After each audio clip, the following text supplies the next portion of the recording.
أعوذ بالله من الشيطان الرجيم. بسم الله الرحمن الرحيم.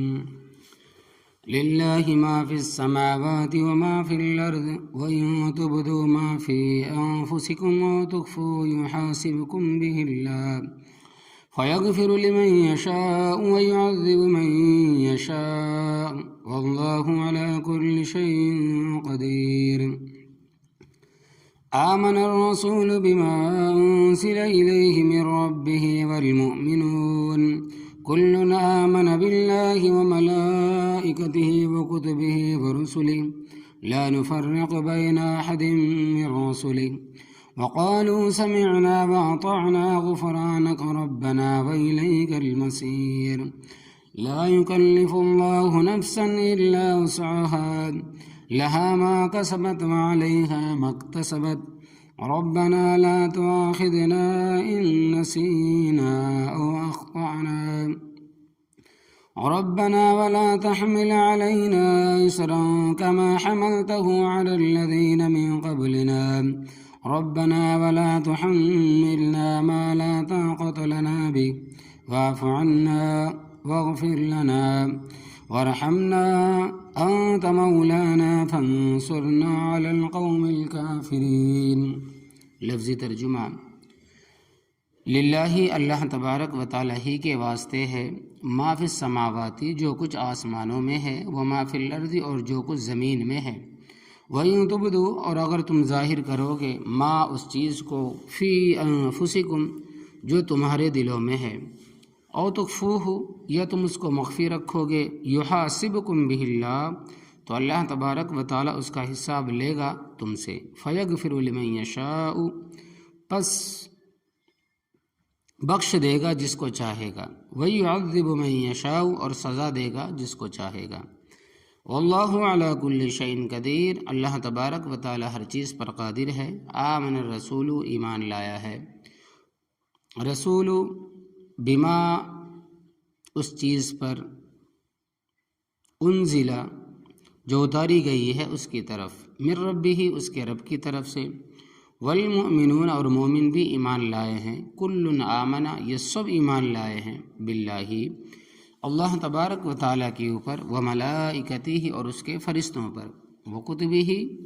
اور اس کی کتابوں پر، ورسلہ اور اس کے رسولوں پر، یہ کہتے ہوئے لا نفرق بین احد من رسلہ ہم نہیں تفریق کرتے اس کے رسولوں میں سے کسی ایک کے درمیان،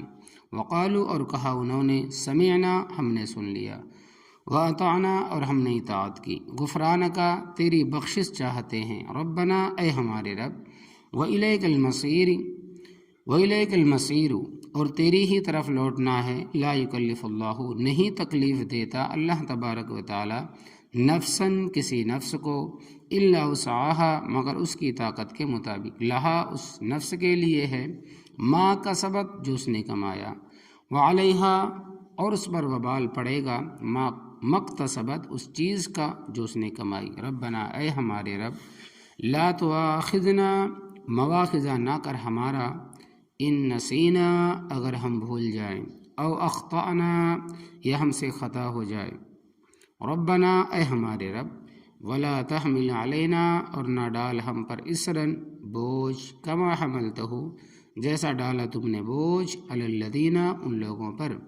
من قبلنا جو ہم سے پہلے تھے، ربنا اے ہمارے رب، ولا تحملنا اور نہ اٹھوا ہم سے، ما وہ چیز، لا طاقت لنا بہ جس کی ہم میں طاقت نہیں رکھتے، جس کی ہم اٹھانے کی طاقت نہیں رکھتے، واعف عنا پس تو معاف کر دے ہم کو، واغفر لنا اور بخش دے ہم کو، وارحمنا اور ہم پر رحم فرما، انت مولانا تو ہی ہمارا آقا ہے، فانصرنا پس تو ہی ہماری مدد فرما، القوم الکافرین کافر قوم کے مقابلے میں۔ قرآن کریم کی تمام صورتوں میں سب سے بڑی سورہ البقرہ ہے، جو الف لام میم سے شروع ہوتی ہے اور فانصرنا علی القوم الکافرین پر ختم ہوتی ہے۔ اس میں اللہ تبارک و تعالیٰ نے بہت سارے حکام بیان فرمائے ہیں، توحید کا بیان ہے، شرک کا رد ہے، نبوت کا اثبات ہے، قیامت کا اثبات ہے، نکاح و طلاق کے مسائل ہیں اور بہت سارے مسائل ہیں۔ ان مسائل کو سن کر ناواقف آدمی گھبرا جاتا ہے کہ اتنی پابندیاں۔ اللہ تبارک و تعالیٰ فرماتے ہیں کہ للہ ما فی السماوات و ما فی الارض، اللہ تبارک و تعالیٰ ہی کے واسطے ہے جو کچھ آسمانوں میں ہے اور جو کچھ زمین میں ہے، سب کا مالک پروردگار ہے۔ وہ اپنے ملک میں جس طرح چاہے تصرف کرے، جو حکم چاہے نافذ کرے، اس کے سامنے کوئی قیل و قال نہیں کر سکتا، اونچ نیچ نہیں کر سکتا، کچھ بول نہیں سکتا۔ وَإِن تُبْدُوا، اور اگر تم ظاہر کرو گے، مَا فِي أَنفُسِكُمْ، ان چیزوں کو جو تمہارے دلوں میں ہے، یعنی جو تمہارے دلوں میں اچھے یا برے خیالات آتے ہیں، اور تخفوہ، یا تم اس کو چھپاتے ہو، مخفی رکھو۔ فرمایا کہ اچھی طرح یاد رکھنا، یحاسبکم بہ اللہ، اللہ تبارک و تعالی اس کا حساب لے گا تم سے۔ یحاسبکم بہ اللہ، تو اللہ تبارک و تعالی اس کا حساب لے گا تم سے۔ وسوسے کے درجات، اس مسئلے کو اچھی طرح سمجھ لیں کہ جو خیالات اور وساوس آتے ہیں وہ دو قسم کے ہیں۔ ایک تو وہ ہے کہ ان کا خیال خود بخود آتا ہے، بغیر قصد اور بغیر ارادے کے۔ یہ خیالات جیسے بھی ہو، ان پر کوئی گرفت نہیں ہے، کیونکہ وہ انسان کے اختیار میں نہیں۔ بخاری شریف کی روایت ہے کہ صحابہ کرام رضی اللہ عنہم نے کہا کہ حضرت،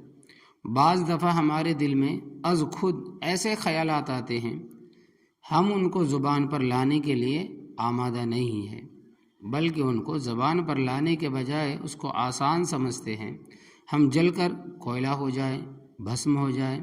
مثلا یہ خیال آ جاتا ہے کہ من خلق اللہ، کہ اللہ تبارک و تعالیٰ کو کس نے پیدا کیا ہے۔ حضرت صلی اللہ علیہ وسلم نے فرمایا کہ ذالک صریح الایمانی، یہ تو ایمان کی واضح علامت ہے، یعنی کھلی دلیل ہے ایمان کی۔ یعنی خیال کا آ جانا تو تمہاری اختیار میں نہیں ہے، لیکن اس سے تمہارا اتنا منتفر ہونا، اتنا متنفر ہونا کہ زبان پر لانے کے بجائے جل کر کوئلہ ہونے کو آسان سمجھنا، تو یہ صریح ایمان ہے۔ تو برے سے برے خیال بھی اگر ذہن میں از خود آ جائے تو اس پر کوئی گرفت نہیں ہے، پکڑ نہیں ہے۔ دوسرے وہ خیالات اور چیزیں ہیں کہ ان کو قصد اور ارادے سے دل و دماغ میں لایا جائے تو ان پر باقاعدہ گرفت ہوگی۔ اس آیت کریمہ میں ایسے ہی خیالات کا ذکر ہے۔ پھر کیا فرمایا کہ فَيَغْفِرُ لِمَن يَشَاءُ، پس جس کو چاہے گا رب بخش دے گا، جس اچھے ارادے اور اچھی چیز دل میں لایا اسے بخشے گا۔ وَيُعَذِّبُ مَن يَشَاءُ، اور سزا دے گا جس کو چاہے گا، اور برے ارادے خیالات کا قصد لائے گا، جان بوجھ کر لائے گا، اس کو گرفت اور سزا ہوگی۔ وَاللَّهُ عَلَى كُلِّ شَيْءٍ قدیر، اور اللہ تبارک و تعالی ہر چیز پر قادر ہے۔ آمن الرسول سے لے کر آخر تک اصولی طور پر دو آیتیں بنتی ہے۔ ویسے تو سارا قرآن کریم حق ہے، مگر ان دو آیتوں کی خصوصیت ہے کہ یہ دو آیتیں اللہ تبارک و تعالیٰ نے معراج کی رات نبی کریم صلی اللہ علیہ وسلم کو جبرائیل علیہ السلام کے واسطے سے نبی کریم صلی اللہ علیہ وسلم کو جبرائیل علیہ السلام کے واسطے کے بغیر عطا فرمائی۔ باقی سارا قرآن کریم جبرائیل علیہ السلام کے واسطے سے آپ صلی اللہ علیہ وسلم کو ملا۔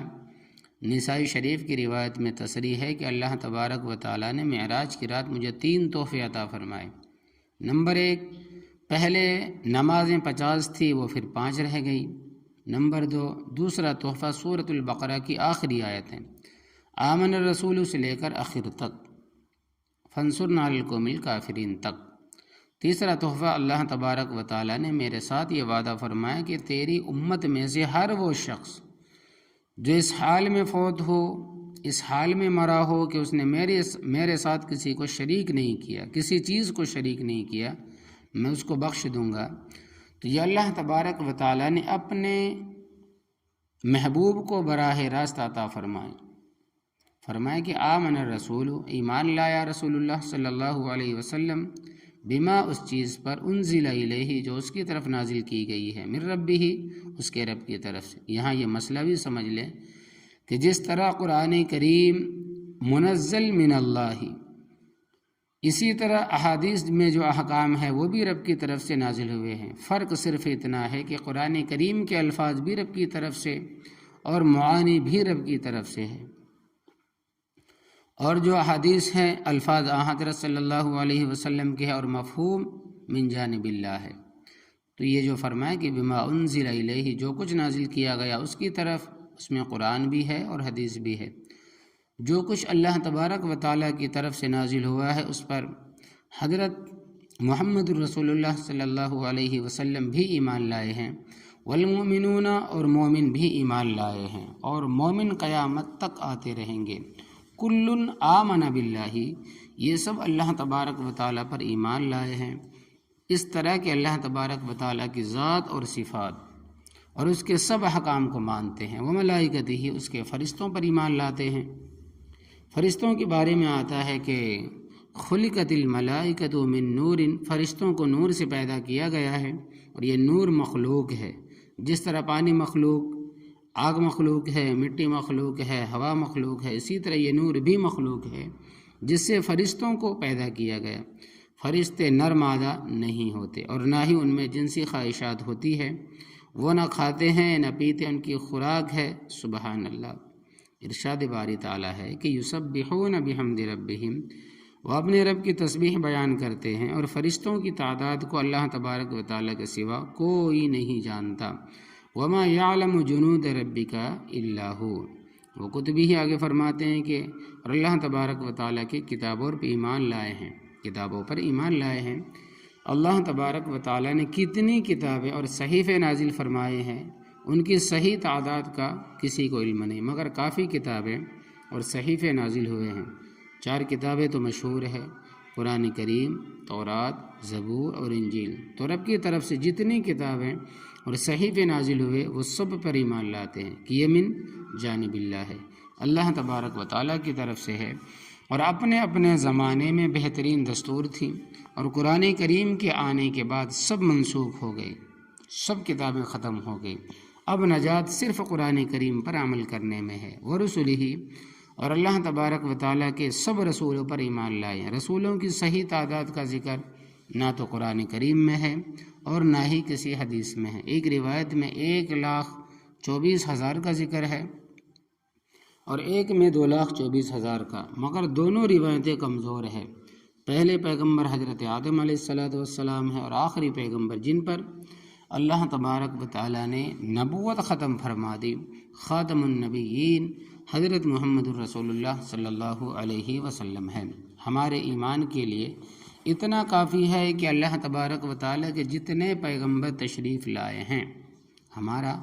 سب پر ہی ایمان ہے، ہم سب کو مانتے ہیں۔ قرآن کریم میں صرف 6 فرشتوں کے نام آئے ہیں اور 25 پیغمبروں کے نام آئے ہیں، مگر اللہ تبارک و تعالیٰ کا فضل و کرم کہ اس نے ہمیں تمام کی گنتی کا پابند نہیں بنایا، جتنے بھی ہیں ہمارا سب پر ایمان ہے۔ لا نفرق بین احد من رسلہ، ہم نہیں تفریق کرتے اللہ تبارک و تعالیٰ کے رسولوں میں کسی ایک کے درمیان۔ نؤمن ببعض ونکفر ببعض، کہ بعض پیغمبروں پر ایمان لائیں اور بعض پر ایمان نہ لائیں۔ یہ تو یہود و نصارہ کا کام ہے، مسلمانوں کا کام نہیں ہے۔ یہود نے حضرت عیسیٰ علیہ السلام کے پیغمبر ہونے کا انکار کیا، بلکہ ان کو حلال زیادہ ماننے کے لیے تیار بھی نہ تھے یہودی۔ قرآن کریم میں ہے کہ وَبِكُفْرِهِمْ وَقَوْلِهِمْ عَلَى مَرْيَمَ بُهْتَانًا عَظِيمًا، سورۃ النساء، اور ان کے کفر کی وجہ سے اور مریم پر بہتان عظیم باندھنے کی وجہ سے اس نے جو بچہ جنا ہے وہ حلال زادہ نہیں، معاذ اللہ تعالیٰ۔ تو جب یہودیوں نے حضرت عیسیٰ علیہ السلام کا انکار کیا تو نصارہ نے ضد میں آ کر حضرت موسیٰ علیہ السلام کا انکار کیا۔ وقالت النصارى ليست اليهود على شيء، اور کہا نصارہ نے کہ یہودی کسی چیز پر نہیں ہے، یعنی جھوٹے ہیں۔ تو اس طرح انہوں نے نبیوں میں تفریق ڈالی کہ بعض پر ایمان لائے اور بعض کا انکار کیا، اور ہم سب کو مانتے ہیں وہ اللہ تبارک و تعالیٰ کے نبی ہیں۔ یہ مطلب ہے تفریق نہ کرنے کا۔ باقی رہی بات فضیلت کی تو اس کے بارے میں خود اللہ تبارک و تعالیٰ نے اسی پارے کے شروع میں فرمایا کہ تلک الرسل فضلنا بعضهم علی بعض، یہ رسول ہے ہم نے ان میں سے بعض کو بعض پر فضیلت بخشی ہے۔ تو فضیلت کے اعتبار سے تفریق ہے۔ تمام پیغمبروں میں حضرت محمد رسول اللہ صلی اللہ علیہ وسلم کا درجہ سب سے بلند اور بالا ہے، بلکہ اللہ تبارک و تعالیٰ کی ساری مخلوق میں سب سے بلند درجہ ہے۔ آپ صلی اللہ علیہ وسلم کے بعد حضرت ابراہیم علیہ السلام کا درجہ بہت بلند ہے، ان کے بعد حضرت موسیٰ علیہ السلام کا مقام ہے۔ تو درجات میں تو تفریق ہے کہ اللہ تبارک و تعالیٰ نے جس کو جو درجہ عطا فرمایا ہے وہ اسی کا ہے، باقی بعض کو ماننے اور بعض کو نہ ماننے میں تفریق نہیں ہے، بلکہ ہم سبھی کو مانتے ہیں۔ وقالو، اور اللہ تبارک و تعالیٰ کے پیغمبر اور مومنوں سے کہا، سمعنا واطعنا، ہم نے اللہ تبارک و تعالیٰ کا حکم سنا اور ہم نے اطاعت کی، یعنی اللہ تبارک و تعالیٰ نے جو احکام نازل فرمائے ہیں وہ ہم تک پہنچ گئے، ہم ان کی دل و جان سے فرما برداری کرتے ہیں۔ غفرانک ربنا، اے پروردگار ہم تیری بخشش چاہتے ہیں، ہم گنہگار ہیں، خطا کار ہے، انسان ہے، ہم سے گناہ ہوتے رہتے ہیں، اس لیے تیری بخشش کے طلبگار ہیں۔ وَإِلَيْكَ الْمَصِيرُ، اور تیری ہی طرف لوٹنا ہے، یعنی ہم نے آنا بھی تیری ہی طرف ہے۔ فرمائے کہ لا یکلف اللہ نفسا الا وسعها، اللہ تبارک و تعالیٰ تکلیف نہیں دیتا کسی نفس کو مگر اس کی طاقت کے مطابق، طاقت سے زیادہ رب تعالیٰ نے کسی کے ذمہ عبادت نہیں لگائی۔ مثال کے طور پر نماز میں قیام فرض ہے، لیکن اگر کوئی شخص بیمار ہے کہ کھڑا ہو کر نہیں پڑھ سکتا تو بیٹھ کر پڑھے، اور اگر بیٹھ کر بھی نہیں پڑھ سکتا تو اشارے کے ساتھ پڑھ لے، اگر وضو اور غسل کے لیے پانی نہیں ملتا تو تیمم کر کے پڑھ لے۔ اسی طرح زکوٰۃ، قربانی، فطرانہ اس پر آئے گا جو صاحب نصاب ہوگا۔ اگر اس کے پاس نصاب کے برابر رقم نہیں ہے تو نہ اس پر زکوٰۃ ہے، نہ قربانی، نہ فطرانہ۔ الغرض اللہ تبارک و تعالیٰ نے ایسا کوئی حکم نہیں دیا جو انسان کے بس میں نہ ہو، اور جو چیز انسان کے بس میں نہیں ہے اس کے نہ کرنے پر پکڑ بھی نہیں ہوگا۔ اس لیے فرمایا کہ لہا ما کسبت، اس نفس کے لیے ہے جو اس نے کمایا، یعنی کہ جو نیکی بھلائی کرے گا اس کو اس کا پھل ملے گا۔ وعلیہا مکتسبت، اور اسی پر وبال پڑے گا جو اس نے کمایا، یعنی کہ جو برائی کرے گا اس کا وبال بھی، اس کی مصیبت بھی اسی کے نفس کے اوپر پڑے گا۔ ربنا لا تؤاخذنا ان نسینا، اے ہمارے رب اگر ہم بھول جائیں تو ہماری پکڑ نہ کرنا، ہمارا مواخذہ نہ کرنا، او اخطانا، یا ہم سے خطا ہو جائے۔ نسیان کی صورت یہ ہے کہ مثلا ایک آدمی کا روزہ ہے، بھول یہ ہے کہ ایک آدمی کا روزہ ہے مگر اس کو یاد نہیں کہ میں روزے سے ہوں، اور کھا پی لی تو اس کے روزے پر کوئی زد نہیں آئے گی، اس کا روزہ ٹوٹے گا نہیں۔ رمضان شریف کا مہینہ تھا، حضرت صلی اللہ علیہ وسلم کے پاس ایک شخص گھبرایا ہوا آیا اور کہنے لگے کہ حضرت میرے بارے میں کیا حکم ہے؟ میں نے روزہ رکھا ہوا تھا، بھول کر میں نے کھا لیا ہے، پی لیا ہے، کہ اب میرا روزہ ہے یا نہیں؟ حضرت صلی اللہ علیہ وسلم نے فرمایا کہ انما اطعمک اللہ وسقاک، پختہ بات ہے کہ تجھے رب تعالیٰ نے کھلایا پلایا ہے۔ اور خطا اس طرح سمجھو کہ ایک آدمی روزہ دار ہے اور روزے کی حالت میں وضو یا غسل کرتا ہے اور غرارہ کرتا ہے، اسے یہ بھی یاد ہے کہ میرا روزہ ہے، بغیر ارادے کے پانی حلق سے نیچے چلا جاتا ہے تو اس کو خطا کہتے ہیں۔ اس کے بارے میں ائمہ کا اختلاف ہے۔ امام شافعی رحمۃ اللہ علیہ فرماتے ہیں کہ اس کے روزے پر کوئی زد نہیں پڑے گی۔ امام اعظم ابو حنیفہ رحمۃ اللہ علیہ کا فتویٰ یہ ہے کہ خطا کی صورت میں روزہ قضا کرنا پڑے گا، کفارہ نہیں ہے، کیونکہ خطا کی صورت میں اگر بالکل معافی ہوتی تو قتل خطا میں کفارہ نہ ہوتا، حالانکہ قتل خطا کی صورت میں بھی کفارہ ہے۔ چنانچہ 5ویں پارے میں رب تعالیٰ نے حکم بیان فرمایا کہ اگر کوئی شخص کسی مسلمان کو خطاً قتل کر دے تو اس کو باقاعدہ کفارہ دینا پڑے گا، البتہ آخرت کی سزا سے وہ شخص بچ جائے گا۔ تو آگے فرمائیں کہ اے پروردگار لا تؤاخذنا ان نسینا، ہمارا مواخذہ نہ کرنا اگر ہم بھول جائیں یا ہم سے خطا ہو جائے۔ ربنا ولا تحمل علینا اسرا، اے ہمارے رب نہ ڈال ہم پر بوجھ، کما حملتہ علی الذین من قبلنا، جس طرح تو نے ڈالا بوجھ ان لوگوں پر جو ہم سے پہلے تھے۔ یہاں پر بوجھ سے مراد مشکل احکام ہے جو پہلے امتوں پر وارد ہوئے، مثلا ہم پر 40واں حصہ زکوٰۃ ہے، ان پر 14 حصہ زکوٰۃ فرض تھی۔ اگر کسی کے پاس 400 ہوتے، اگر کسی کے پاس 400 ہوتے تو 100 دینا پڑتا تھا، اگر 4000 ہوتے تو 1000 دینا پڑتا، 4 لاکھ ہوتے تو 1 لاکھ دینا پڑتا تھا، اور ہمیں 400 میں سے 10 روپے اور 4000 میں سے 100 دینا پڑتا ہے، اور 4 لاکھ میں سے 10,000 دینے پڑتے ہیں۔ تو اسی طرح ان پر نماز مسجد میں پڑھنا فرض تھی، مسجد کے باہر ان کی نماز نہیں ہوتی تھی، چنانچہ وہ سفر اس انداز سے کرتے تھے کہ نماز کے وقت مسجد میں پہنچ جائے۔ اور ہمارے واسطے اللہ تبارک و تعالیٰ نے ساری زمین مسجد بنا دی ہے، جو بھی پاک جگہ ہو وہاں نماز پڑھنے کی اجازت ہے، جس جگہ نماز کا وقت ہو جائے وہیں پڑھ لو۔ اسی طرح ان کو تیمم کی اجازت نہ تھی، ہر حال میں وضو ہی کرنا پڑتا تھا، اور ہمیں رب تعالیٰ نے اجازت دی ہے کہ وضو کرنا ہے، غسل کرنا ہے، پانی نہیں ہے یا پانی استعمال کرنے سے نقصان ہوتا ہو تو تیمم کر لو۔ اسی طرح اگر ان کے کپڑوں پر گندگی لگ جاتی ہے، کوئی بچہ پیشاب کر دیتا ہے، خون لگ جاتا وغیرہ ذالک، تو وہ کپڑا دھونے سے پاک نہیں ہوتا تھا بلکہ کاٹنے کا حکم تھا۔ مثلا کسی نے بچہ اٹھایا ہوا ہے، اس نے پیشاب کر دیا، کسی نے اکثیر پھوٹ پڑی یا پھوڑا ہے، اس سے خون یا پیپ نکل آئی یا کہیں سے خون لگ گیا، تو وہ کپڑا دھونے سے پاک نہیں ہوتا تھا، اس کو کینچی سے کاٹنا پڑتا تھا۔ تو اس میں ان کو بہت تکلیف تھی، خصوصاً سردیوں میں لوگ گرم کپڑے پہنتے ہیں اور وہ قیمتی ہوتے تھے، تو نقصان ہے، کتنا نقصان ہے۔ ہمیں رب تعالیٰ نے اجازت دی ہے کہ جہاں گندگی لگی چاہے وہ جیسی بھی ہو دھو لو، کپڑا پاک ہو گیا، چاہے گندگی کی رنگت نہ بھی جائے۔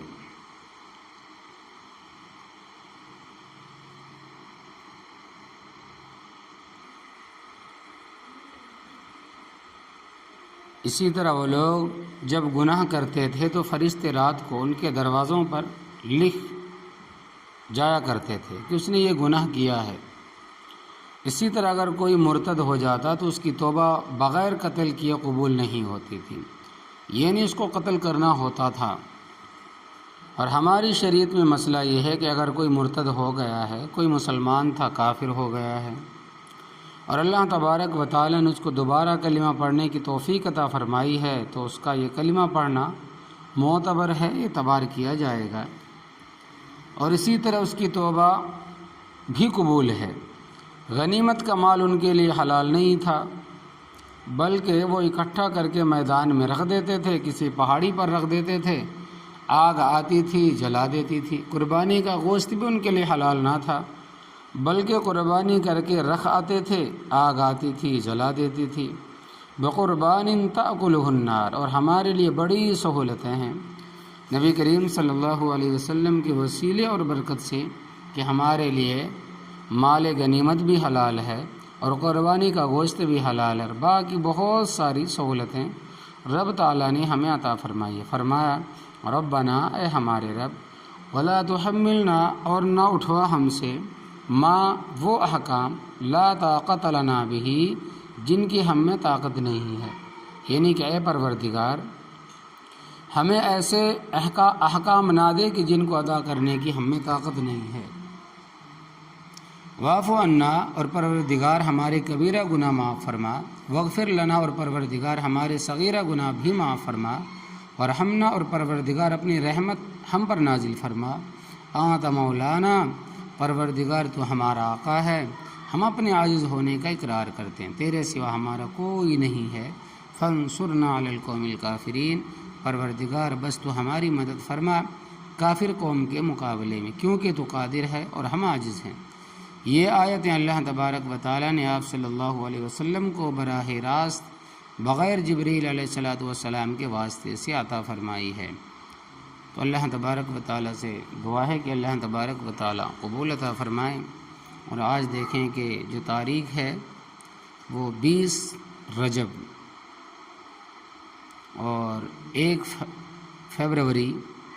2024 درس قرآن فجر میں اختتام ہوا۔ اللہ تبارک و تعالیٰ عمل کی توفیق عطا فرمائے۔